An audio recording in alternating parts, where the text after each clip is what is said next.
सामने इकराम radio Kuwait की उर्दू नशरियात से हमारा आज का इंतकाल अब्दुल्ला अब्बासी का कलाम निदा मिर्जा की आवाज में, आपकी समातों की नजर।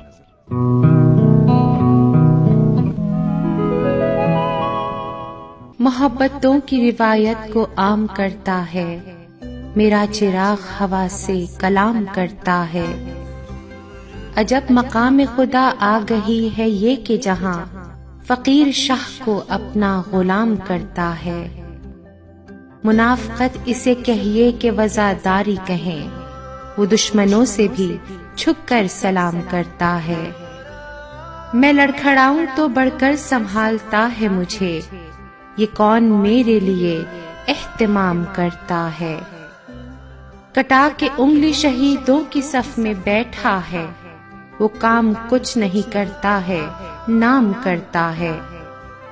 मेरे जुनून का अंदाज ही अलग ठहरा, हवा की लहरों पे अक्सर कयाम करता है।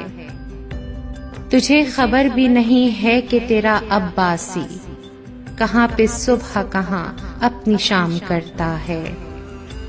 मोहब्बतों की रिवायत को आम करता है, मेरा चिराग हवा से कलाम करता है।